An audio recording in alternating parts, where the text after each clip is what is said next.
A versatile and powerful feature often overlooked is the admin reports.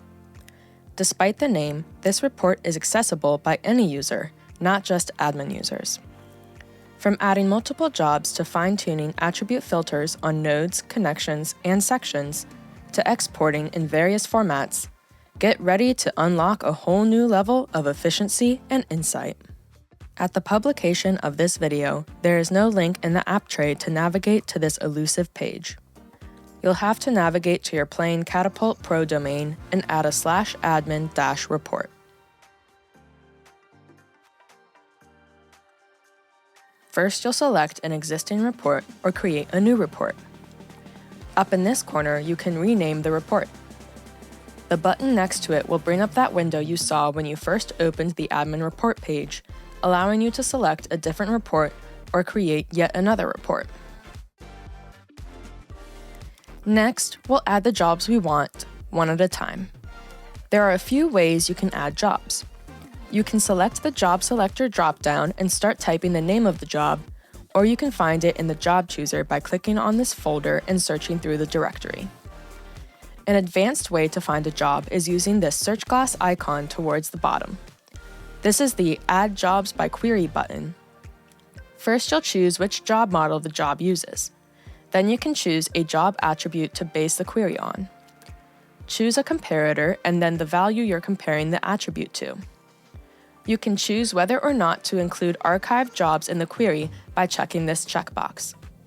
Once you see the jobs you want to add to the report, you can click on Add Jobs to Report. Once you've selected or found your job, you'll click on the plus sign button to add it to the report. Repeat this process until you have all the desired jobs included.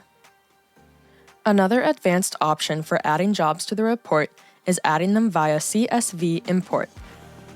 The import takes files with an extension of .csv, .xls, or .xlsx.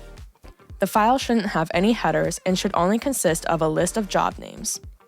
For example, if you have a folder or several folders of jobs you want to include, you can go to the Maps page, open the Job Chooser, right-click the correct folder, and choose Export Jobs Directory. This will export a CSV file of the path to each job. Delete everything except for the job names, moving all of them to the first column.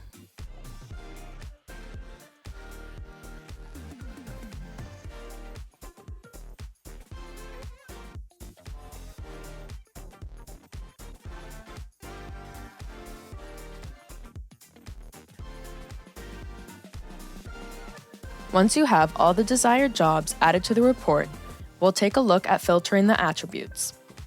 You'll see that there are 3 columns, one for nodes, one for connections, and one for sections. In each of these headers is a checkbox. You can uncheck it to exclude all nodes, connections, and/or sections from the report, while keeping them checked will include them. In each column is a list of attributes with checkboxes next to them. Checking the checkbox will include the attribute, while unchecking the checkbox will exclude them. You'll also see a filter in the column and a place to type out your filter statement.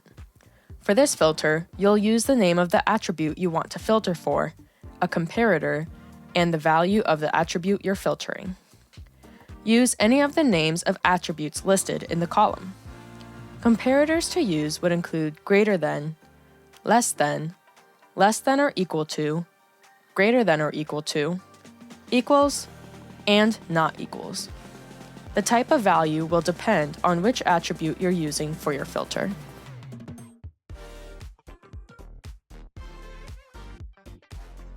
Before exporting the report, we'll take a look at the other 2 buttons here at the bottom of the page. The Edit Job Attributes button allows you to add, overwrite, or remove job attributes. Remember, this is data that is saved on the job level that you can see when you open the job settings. When adding or updating the job's attributes, if the job already has the attribute, it'll update that value to whatever value you chose in the prompt. And if the job doesn't have the attribute, then it will add the attribute with whatever value you chose in the prompt. When removing an attribute, if you leave the value blank, it'll remove all instances of that attribute. If you specify a value, it'll remove the attribute from the job if its value matches the value you specified. Once you're done selecting your options, click Edit Jobs to execute. Next is the Check for Map Errors button. This button will check for any map errors in the jobs that are included. If there are no errors, it will say so in a toast in the bottom left corner. If there are any jobs with map errors, the software will export a CSV file with a list of jobs that have map errors. In order to continue with the export, you'll need to open those jobs and run the Fix Map Errors tool, which looks like an X made of Band-Aids. It can be found in the Office Power Tools toolset. Now you're ready to export the report. There are several different formats. One of the options is to export all the data to a new or existing job. You can include all the trace and marker data if you check the option to include photos.